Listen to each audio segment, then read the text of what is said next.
ಕಾಲೇಜುಗಳಲ್ಲೇ ಇನ್ನುಳಿದಗಳಲ್ಲೇ engineering ಕಾಲೇಜುಗಳಲ್ಲೇ ಎಲ್ಲ ಭಾಳಷ್ಟು work ಮಾಡಿದ್ದಕ್ಕಾಗಿ ಅಲ್ಲಿ ಶಿಕ್ಷಣದಲ್ಲಿ ಒಂದಿಷ್ಟು ಒಳ್ಳೆಯ ಹೆಸರು ಇರೋದ್ರಿಂದಾಗೆ ಎಜುಕೇಟೆಡ್ ಜನ ಮಿಡಲ್ ಕ್ಲಾಸ್ದವರು ಸಹಿತ ಈ ಕಡೆ ಒಲವು ಹೆಚ್ಚದ ಮತ್ತು ಅದೇ ಕಾಲಕ್ಕೆ ಒಬ್ಬ ಸ್ವಾಮಿಗಳಪ್ಪ ಇವರು ಅನ್ನುವಂಥ ಭಾವ ಇರೋದರಿಂದ ಅಲ್ಲಿಯ ಒಂದಿಷ್ಟು ಭಕ್ತಾದಿಗಳು ವಿಶೇಷವಾಗಿ ಇವ್ರ ಮೇಲೆ ಪ್ರೀತಿ ವಿಶ್ವಾಸ ಇರುವುದರಿಂದಾಗೆ ಒಂದಿಷ್ಟು ಹೋಪ್ಸ್ ಹೆಚ್ಚದ ಅವರು ಬಿ ಜೆ ಪಿ ಗೆಲ್ಲಬಹುದು ಅಂತೇಳಿ.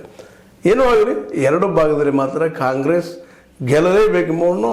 ಬೇಕೆನ್ನೋ ಹಠದಲ್ಲೇ ಇರೋದರಿಂದಾಗೆ ಮೋಸ್ಟ್ಲಿ ದಾವಣಗೆರೆಯಲ್ಲಿ ಶ್ಯಾಮನೂರು ಶಿವಶಂಕರಪ್ಪ ಅವ್ರ ಸಂಬಂಧಿ ಅಥವಾ ಮಗನನ್ನು ನಿಲ್ಲಿಸ್ಬೋದು ಅಥವಾ ಸೊಸೆ ನಿಲ್ಲಿಸ್ಬೋದು ಅದು ಇನ್ನೊಬ್ಬರು ನಿಲ್ಲಿಸ್ಬೋದು. ಬಟ್ ಶ್ಯಾಮನೂರವ್ರಿಗೆ ಸಂಬಂಧಿಕರು ನಿಲ್ಲಿಸಲು ಆಗ್ತದೆ ಅನ್ನೋದು ನಮ್ಮ ಕಾಂಗ್ರೆಸ್ಸಿನ ಮತ್ತು ನಮ್ಮ ಸಿದ್ದರಾಮಯ್ಯರ ತರ್ಕ. ಆದರೆ ಅದನ್ನು ಎಲ್ಲರೂ ಒಪ್ತಾರಂತಲ್ಲ. ಯಾಕಂದ್ರೆ ಅಲ್ಲಿ ಈಗ ಹೇಳಿದ್ರು ಜಮೀರ್ ಅಹಮದ್ ಇದ್ದವ್ರು ಬಂದು ಇಲ್ಲ ಒಬ್ಬ ಮುಸಲ್ಮಾನ್ ನಿಲ್ಲಿಸಲು ಗೆಲ್ತಾರೆ ಅನ್ನೋಂಥ ಮಾತಾಡಿದಾರೆ. ಅದೊಂದು ಅಭಿಪ್ರಾಯ. ಆದರೆ ಹೆಚ್ಚಿಗೆ ಶ್ಯಾಮನೂರು ಶಿವಶಂಕರಪ್ಪರಿಗೆ ಏನು ಹೇಳ್ತಿತ್ತು ಆ ಕ್ಷೇತ್ರದ ಮೇಲೆ ಆ ಹೇಳ್ತು ಅವ್ರ ಮಕ್ಕಳಿಗೂ ಇರಬಹುದು ಅನ್ನೋದು ಲೆಕ್ಕ.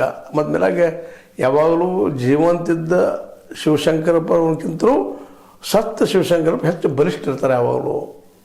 ಉದಾಹರಣೆ ಸಾಕಷ್ಟು ಇತಿಹಾಸದಲ್ಲೇ ನೋಡಿರಿ, ಇಂದಿರಾ ಗಾಂಧಿ ಅವ್ರು ತೀರಿದ ಮೇಲೆ ರಾಜೀವ್ ಗಾಂಧಿ ಪ್ರೈಮ್ ಮಿನಿಸ್ಟರ್ ಆಗಿ ಫಸ್ಟ್ ಇಲೆಕ್ಷನ್ನ ಇದು ಮಾಡಿದಾಗ 400 ದಾಟಿ ಹೋಗಿತ್ತು ಅವತ್ತು.